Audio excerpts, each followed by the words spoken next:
103.8 Bravo Radio, the smoothest sound on radio. Bravo listeners, Anda masih di Good Day Jakarta dan saya Vika Rosemary masih menjadi partner Anda hingga jam 11 nanti. Dan selama 1 jam ini Bravo listeners kita akan berbincang-bincang mengenai Bitcoin.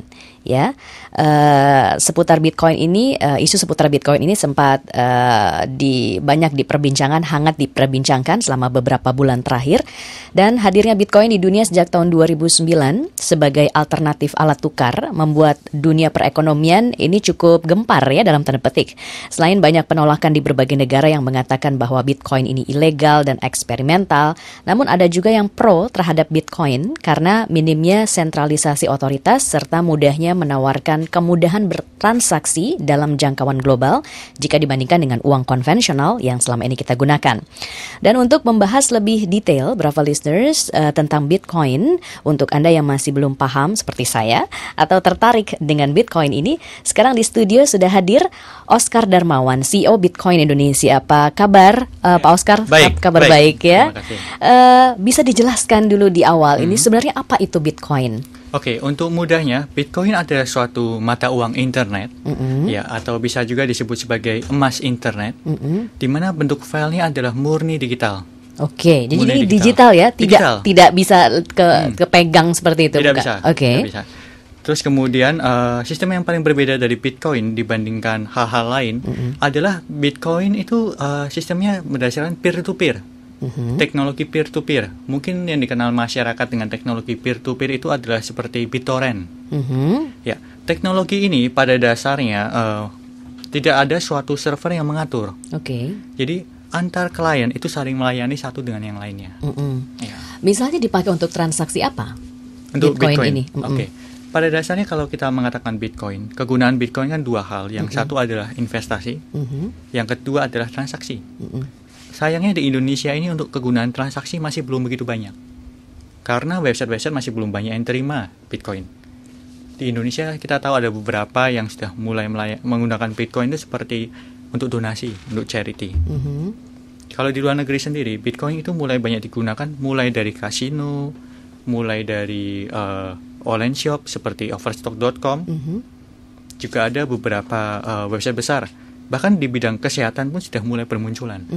Ya. Kalau ini bentuknya tadi emas digital. Emas digital. Bagaimana cara seseorang bisa memiliki Bitcoin tersebut? Oke, jadi pada dasarnya untuk memiliki Bitcoin itu ada dua cara.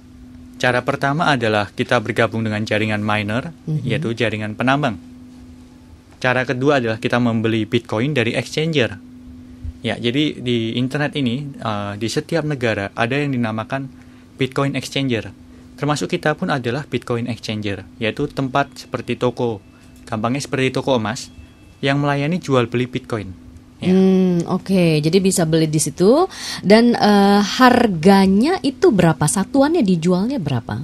Oke, untuk satuan daripada Bitcoin itu sebenarnya bisa kita katakan bukan dalam angka 1, 2, 3 atau 4. Karena Bitcoin sebenarnya ditransaksikan sekarang ini dalam bentuk desimal. Beberapa bisa 0,0001, 0,001. Ya, karena setiap keping dari setiap nilai dari Bitcoin, yaitu 1 Bitcoin itu kan bernilai cukup tinggi sekarang ini. Kurang lebih mencapai 7,5 juta. Oh, oke. Ya, 7,5 juta. Jadi kadang-kadang transaksi Bitcoin itu justru cuma dalam Rp50.000. Atau dengan perkembangan marketplace kita sekarang, Bitcoin itu bisa ditransaksikan per Rp1.000. Oke. Ya. Siapa yang menetapkan harga Bitcoin ini? Oke. Siapa yang menetapkan harga Bitcoin ini pada dasarnya sifatnya seperti emas. Siapa yang menetapkan harga emas? Yang menetapkan harga emas adalah pasar sendiri, adalah kekuatan market sendiri. Jadi market menentukan harga berapa, demand and supply-nya berapa, kemudian kita menemukan titik tengahnya. Oke. Dan harganya itu bisa naik turun. Betul. Seperti juga komoditas emas. Yes. Oh, oke. Nanti kita akan berbincang-bincang lebih banyak lagi ya, Bravo listeners, dengan Pak Oscar Darmawan, CEO Bitcoin Indonesia, tentang seberapa besar perkembangannya Bitcoin di Indonesia pada saat ini. Jangan kemana-mana, Good Day Jakarta akan kembali setelah yang berikut ini. 103.8 Bravo Radio, the smoothest sound on radio. Kembali lagi bersama saya Vika Rosemary dalam talk show mengenai Bitcoin bersama Oscar Darmawan, CEO Bitcoin Indonesia. Pak Oscar, kita sedikit balik lagi ke belakang ya. Tadi saya belum tanyakan soal siapa sih sebenarnya yang menciptakan Bitcoin ini? Ya, siapa yang menciptakan Bitcoin ini? Seperti yang kita ketahui dari berita-berita di internet, ada suatu nama yaitu Satoshi Nakamoto. Satoshi Nakamoto itu saya dengar tahun 2009. Betul. Dia orang Jepang? Sebenarnya bukan. Okay. Seperti yang kita ketahui, setiap orang di internet itu sifatnya adalah pseudonym, bukan anonim. Yeah. Ya. Pseudonym adalah kita bisa menciptakan suatu nickname. Kita bisa membuat kita ini kesannya dari negara apa dengan kesan bahasa. Seperti saya biasanya nickname-nya ada Osukaru misalnya. Ya, jadi setiap orang ini punya nickname masing-masing. Jadi orang tersebut yang menciptakan Bitcoin dia memilih nama Satoshi Nakamoto. Tapi apakah dia orang Jepang itu nggak ada yang tahu ya? Tidak ada yang tahu. Tapi mengapa itu bisa jadi credible? Oke, hal yang paling menarik dari Bitcoin sebenarnya adalah teknologi di belakangnya. Di dalam dunia IT, di dalam dunia software itu ada yang dinamakan dengan open source. Open source yaitu setiap program yang dibuka kepada masyarakat. Jadi misalnya saya menciptakan suatu program A. Program ini seluruh kode source code-nya saya buka ke masyarakat, silahkan dinilai apakah program saya ini aman atau tidak. Nah, Bitcoin menggunakan teknologi seperti itu, menggunakan open source. Dan basis teknologi di belakangnya adalah peer-to-peer. Artinya begitu software itu sudah dibuat di pasar, kemudian dilepas ke internet, tidak ada lagi orang yang bisa mempengaruhi. Nah, kalau di seluruh dunia ini bagaimana perkembangan Bitcoin? Perkembangan Bitcoin seperti yang kita ketahui sekarang ini paling besar berkembangnya di Rusia. Kenapa di Rusia? Karena di Rusia seperti yang kita ketahui kemarin waktu tahun 2013 ada krisis ekonomi yang cukup besar di seluruh Eropa maupun di Amerika, di mana masyarakatnya sedikit meragukan kredibel dari uang kertas. Ya, jadi dari inflasi itu sendiri kemudian dirasa bahwa Bitcoin ini kan sifatnya kesannya adalah anti-inflasi. Kesannya adalah nilainya akan cenderung menguat untuk jangka panjang. Ya. Jadi masyarakat Eropa maupun masyarakat Amerika, mereka memilih untuk mempercayai suatu produk digital ini. Karena tidak terpengaruh inflasi tadi seperti Anda katakan, nilainya akan terus naik. Begitu, dan Rusia adalah negara pengguna terbesar. Walaupun tadi Anda katakan waktu kita off air, pemerintah Rusia melarang ya penggunaan Bitcoin. Jadi di dunia ini yang benar-benar melarang penggunaan Bitcoin bisa dikatakan hanya dua negara. Satu Islandia, satu adalah Rusia. Kenapa pemerintah Rusia melarang? Karena pemerintah Rusia menganggap seluruh aktivitas yang berhubungan dengan Bitcoin itu berhubungan dengan terorisme. Ya, jadi tapi pada dasarnya masyarakat Rusia tetap mempercayai Bitcoin. Sehingga sirkulasi Bitcoin di dunia yang mencapai 30% itu terjadi di Rusia, itu tetap menggunakan secara biasanya. Cuma yang berbeda adalah exchanger yang sebelumnya menggunakan hukum Rusia, dia memindahkannya ke negara lain. Jadi mereka tidak lagi terikat oleh hukum Rusia. Betul. Sebenarnya sangat sayang sekali ya, karena apabila diberikan suatu pajak, justru exchanger itu akan menyumbang pendapatan Rusia cukup besar. Bagaimana dengan di Indonesia? Beberapa waktu lalu BI juga mengeluarkan pernyataan ya, Bank Indonesia mengeluarkan pernyataan kalau Bitcoin itu ilegal. Sebenarnya kita perlu meluruskan sedikit, yang dinyatakan bahwa ilegal itu bukan dari Bank Indonesia, tapi dari media massa. Ya, karena pernyataan dari Bank Indonesia itu cuma mengenai dua hal. Yang pertama adalah mengingatkan kepada masyarakat bahwa transaksi di Indonesia itu harus dengan rupiah. Di luar transaksi dengan rupiah itu adalah ilegal. Jadi termasuk kalau misalnya kita beri barang dengan US dollar, dengan Singapura dollar, kalau kita itu sebenarnya kesannya adalah ilegal sebenarnya. Ya, karena undang-undang kita kan mengacu pada transaksi di Indonesia harus dengan rupiah. Kan nggak mungkin undang-undang kita menulis transaksi di Indonesia harus menggunakan Bitcoin atau rupiah. Kan itu nggak mungkin kan. Jadi ilegalnya karena transaksi tidak dengan rupiah. Itu yang pertama. Kalau yang kedua? Kalau yang kedua mengatakan bahwa masyarakat dihimbau untuk berhati-hati dan perkembangan dari Bitcoin ini menjadi tanggungan dari masyarakat sendiri. Artinya cuma sekedar himbauan dan pengingat bahwa perkembangan Bitcoin ini dikembalikan kepada masyarakat. Resiko ditanggung masyarakat sendiri. Tidak ada kata dilarang di situ. Jadi pertama karena transaksi tidak menggunakan rupiah makanya itu dilarang. Yang kedua resiko harus ditanggung oleh si pengguna sendiri. Betul. Resikonya seberapa besar? Dijawabnya nanti ya. Kita akan kembali lagi beberapa listeners setelah yang berikut ini. 103.8 Bravo Radio, the smoothest sound on radio. Bravo listeners, kita masih dalam talk show mengenai Bitcoin dan masih bersama Pak Oscar Darmawan, Chief Executive Officer dari Bitcoin Indonesia. Tadi saya sampai pada pertanyaan resiko. Seberapa besar sebenarnya resiko kita jika mau ini penyebutannya berinvestasi berarti ya, kalau ini disamakan dengan emas cuman bentuknya digital, seberapa besar investasi resikonya? Oke, seperti sebagaimana emas, kita tahu bahwa harga emas kan naik dan turun. Ya, Bitcoin pun demikian. Jadi harganya bisa naik dan turun. Siapa yang bisa memberi jaminan bahwa Bitcoin bakal naik? Siapa yang bisa memberi jaminan bahwa Bitcoin bakal turun? Ya, sama seperti emas, tidak ada yang benar-benar bisa menjamin. Karena murni itu adalah kekuatan pasar. Tapi kalau kita ditanya apa resiko Bitcoin untuk transaksi, itu adalah hal yang berbeda. Nah, kalau untuk transaksi? Kalau untuk transaksi bisa dikatakan Bitcoin itu resikonya sangat kecil. Karena yang perlu kita ketahui, kalau saat kita mau beli barang misalnya dengan Bitcoin ya, kita harus tahu satuan Bitcoin di Indonesia itu selain dengan Bitcoin itu dengan rupiah. Jadi sesuai dengan undang-undang. Ya. Jadi misalnya aja saya mau beli suatu barang berharga 5 juta rupiah di dalam Bitcoin. Sekali proses transaksi dalam Bitcoin itu kurang lebih kena biaya transfer hanya 1.000 rupiah.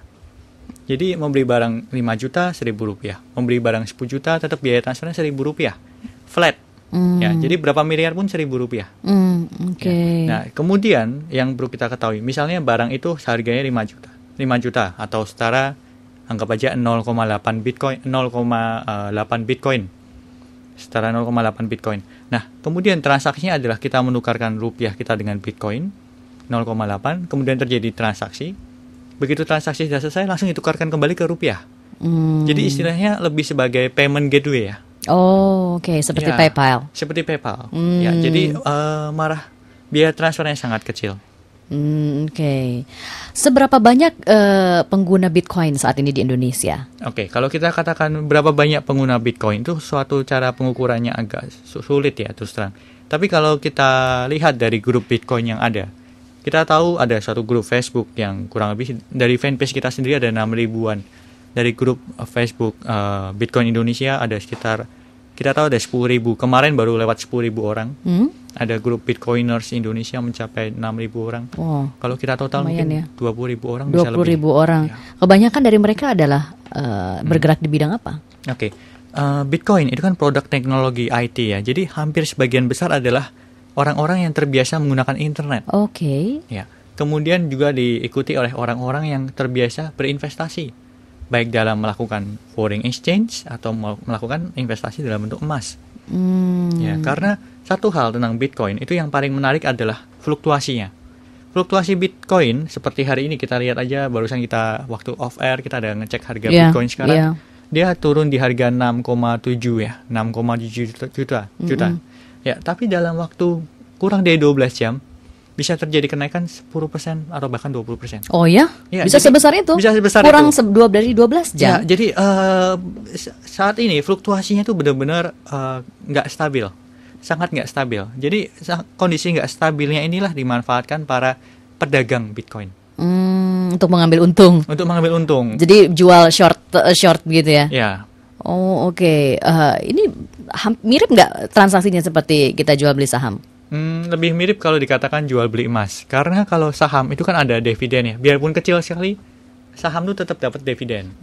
Sedangkan di Bitcoin itu sifatnya seperti emas. Jadi apa yang kita beli di harga murah, keuntungannya bagaimana? Keuntungannya kita jual di harga lebih tinggi. Oke. Ya, lebih cocok jual beli emas. Oke. Untuk bisa bertransaksi di Bitcoin, ini tadi saya ditunjukkan ya, Bravo listeners ya, pada saat off air, buka kita melalui website yang alamatnya adalah vip.bitcoin.co.id. Yeah. Kemudian kita memasukkan login, username dan lain-lain. Dan ini katanya harus undangan. Iya, harus undangan. Jadi kita pada dasarnya punya dua website. Satu bitcoin.co.id, sebagaimana diketahui oleh banyak media massa dan banyak pengguna Bitcoin. Satu lagi adalah komunitas terbatas, yaitu vip.bitcoin.co.id. Kenapa dipisahkan dua ini? Oke, kenapa dipisahkan? Karena dari segi penggunaannya, www.bitcoin.co.id itu lebih straightforward, lebih sederhana. Jadi untuk para pemula biasanya mereka baru belajar cara memakai Bitcoin, mereka transaksinya di situ karena cukup pasang harga, mau beli berapa, langsung kita transfer, beres, seperti toko emas biasanya. Sedangkan vip.bitcoin.co.id itu sifatnya lebih seperti perdagangan bebas. Perdagangan bebas di mana setiap orang yang sudah terbiasa memakai Bitcoin, dia bebas menyatakan bahwa saya mau beli di harga berapa. Bahkan dia mau beli jauh di bawah harga pasar itu possible, selama ada orang yang mau jual. Untuk melakukan transaksi kita harus memasukkan deposit sejumlah uang. Ya, minimalnya adalah sebenarnya istilahnya bukan deposit ya, istilahnya adalah uang yang dititipkan sementara ya selama transaksi. Minimalnya untuk deposit di kita itu mulai dari Rp1.000. Oh, mulai dari Rp1.000. Rp1.000. Ya, jadi itu seperti udah bisa beli di Bitcoin. Bisa, jadi seperti recehan. Oke. Ya, tapi itu hanya untuk yang vip.bitcoin.co.id. Oh, kalau yang di website satu lagi? Minimal Rp50.000. Oh, minimal Rp50.000. Oke. Karena kan pakai bank transfer. Oh, iya. Kalau iya, yang iya, di vip.bitcoin.co.id itu sifatnya mereka depositnya bisa pakai voucher. Oh, oke. Ya. Vouchernya bisa dibeli di beberapa tempat lah. Oh, oke. Oke, Bravo listeners sudah mulai sedikit paham mengenai Bitcoin dan juga transaksinya. Tapi saya yakin Anda masih ingin tahu lebih banyak lagi mengenai Bitcoin. Jadi jangan kemana-mana, kita akan kembali lagi setelah yang berikut ini. 103.8 Bravo Radio, the smoothest sound on radio. Bravo listeners, kita sudah sampai di talk terakhir perbincangan mengenai Bitcoin. Masih bersama Oscar Darmawan, CEO Bitcoin Indonesia. Sekarang sampai ke pertanyaan, seberapa besar sebenarnya prospek Bitcoin di Indonesia sendiri, baik sebagai alat investasi maupun alat transaksi? Oke, bagaimana prospek perkembangan Bitcoin di Indonesia? Kalau kita kembali kepada undang-undang dan pernyataan Bank Indonesia, itu kan menjelaskan bahwa posisi Bitcoin ini adalah sebagai barang digital, bukan lagi sebagai mata uang. Bukan dianggap sebagai mata uang di Indonesia. Perkembangan Bitcoin sebagai barang digital itu akan membawa prospek yang jauh lebih besar daripada sebagai mata uang. Kenapa saya bisa mengatakan demikian? Karena kita kalau kembali seperti melihat negara Singapura, negara Malaysia, atau bahkan di Kanada sendiri di mana dalam tanda kutip ATM Bitcoin sudah berdiri, ya, itu anggapan Bitcoin di sana ada dianggap sebagai barang digital. Okay. Jadi prospek kita itu sama dengan mereka. Anggapannya Bitcoin ini suatu barang digital dan bagaimana dalam bentuk pembayarannya ya. Dalam pembayarannya otomatis Bitcoin itu bukan lagi bersifat sebagai alat pembayaran. Tetapi bersifat sebagai alat bantu tukar, alat barter. Jadi dianggap sebagai medium transfer. Oke, sebagai medium transfer ya, dan ini prospeknya ya jauh lebih besar daripada mata uang. Oh, oke. Apa upaya yang sudah dilakukan oleh Bitcoin Indonesia sendiri untuk menyosialisasikan tentang Bitcoin ini ke masyarakat, termasuk juga meluruskan persepsi yang salah mengenai Bitcoin? Ya. Jadi pada dasarnya kita untuk secara komersial kita banyak punya seminar ya. Seperti contohnya bisa diakses di bitcoin.co.id/seminar. Ya, selain daripada itu kita juga ada kunjungan ke kampus-kampus. Kita merencanakan kunjungan ke kampus-kampus besar di Jakarta maupun di Surabaya, di Medan dan lain sebagainya. Hal-hal lain adalah kita aktif di dalam sosial media karena kan sekarang dunia banyak sekali bergerak ke sosial media. Makanya sosial media kita cukup aktif khususnya di Facebook. Oke, jadi melalui sosial media salah satunya ya, salah satu toolsnya. Tadi Pak Oscar sudah menyinggung sedikit soal ATM Bitcoin yang sudah ada di Kanada. Ya, ATM Bitcoin ini akan memudahkan pengguna untuk membeli. Oke. Ya, jadi kalau kita kembali ke hukum yang ada di Indonesia bahwa Bitcoin itu bukan mata uang, maka kita perlu sedikit meluruskan bahwa istilah ATM di luar negeri dan istilah ATM di Indonesia itu berbeda. Ya, kalau di luar negeri ATM kan automatic teller machine. Sedangkan di Indonesia ATM adalah anjungan tunai mandiri. Ya, itu sebenarnya ada hal yang berbeda. Kalau kita pakai bahasa Indonesia atau penerapan di Indonesia, maka dikatakan itu bukan Bitcoin ATM, tapi adalah Bitcoin vending machine. Oh, Bitcoin vending machine, oke. Betul. Ya, karena itu membeli. Ya, jadi sifatnya itu adalah orang bisa memasukkan rupiah, kemudian keluar barang berupa Bitcoin, bukan sebaliknya. Oh. Ya, juga bukan sebagai alat untuk transfer bank dan pembayaran dan segala macam, bukan. Oh, oke. Karena ada perbedaan arti kata ATM. Ya, betul. Kalau di Indonesia sendiri apakah ada rencana untuk membuat ATM Bitcoin? Atau kita gunakan aja vending machine Bitcoin. Ya. Lebih sesuai, jadi tidak menyinggung lembaga apapun. Ya, betul. Ya, jadi apakah ada rencana? Terus terang kita kemarin beberapa waktu lalu ada bertemu vendor yang benar-benar tertarik sekali untuk memasang Bitcoin vending machine di Indonesia. Oke. Mungkin rencana itu bahkan bisa lebih cepat dari yang kita perkirakan. Ya, bisa lebih cepat kita perkirakan. Tapi saya belum bisa bicara banyak kapan waktunya dan di mana akan ditaruh. Karena itu kembali kepada pihak perusahaan pemasangnya. Oke. Ya, jadi kita sifatnya cuma diajak kerjasama untuk sosialisasi. Jadi bukan kita yang membawa ke Indonesia. Oh, oke. Nah, untuk berapa listeners yang ingin tahu lebih banyak lagi tentang Bitcoin, dari mana informasinya bisa didapatkan? Oke, untuk dari mana informasi bisa didapatkan, bisa berkunjung ke Facebook kita, facebook.com/bitcoin.co.id, ya, atau bisa buka website kita aja di www.bitcoin.co.id.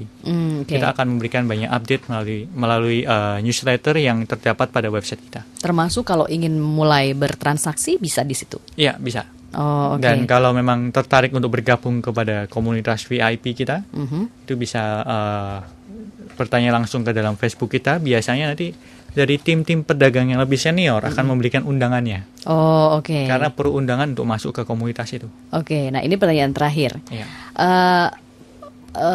Apa sebenarnya sumbangan Bitcoin ini terhadap perekonomian Indonesia? Oke, apa sumbangan Bitcoin terbesar buat perekonomian Indonesia? Kita bisa mengatakan dalam jangka panjang ya, apabila regulasi sudah jelas bahwa Bitcoin benar-benar barang digital yang akan dikenakan pajak, ya, dalam arti biaya seperti di Singapura kita contohnya aja, setiap transaksi Bitcoin itu kan ada yang namanya komisi fee untuk exchanger, ya. Komisi fee untuk exchanger itu biasanya dikenakan pajak. Kalau di Singapura biaya transaksinya kan kurang lebih 1%, dengan pajaknya itu kan kurang lebih 3% terhadap 1% itu, ya. Biarpun kelihatan angka 3% di 1% itu kecil untuk per transaksi kalau cuma 1 juta, tapi kalau sampai 100 juta atau 1 miliar per hari, itu kan angka yang cukup besar. Ya. Oke. Jadi itu sumbangan untuk Indonesia Pajak. kita rasa pajak. Oke, pajak. Oke, baik. Kalau begitu, Pak Oscar, terima kasih banyak Ya. untuk bincang-bincang mengenai Bitcoin pagi hari ini. Dan untuk Brava listeners, sekali lagi informasinya bisa didapatkan di website Ya, betul. www.bitcoin.co.id. Terima kasih, Oke, Vika. sukses untuk Bitcoin Indonesia, Ya. Brava listeners, dan semoga obrolan kita pagi hari ini bisa mencerahkan Anda ya, membuka wawasan Anda terhadap apa sih ini Bitcoin gitu ya. Kalau belum terjawab, Anda silahkan cari infonya di website. Dan jangan kemana-mana Brava listeners, karena saya Vika Rosemary masih akan menemani Anda sampai jam 11 nanti di Good Day Jakarta.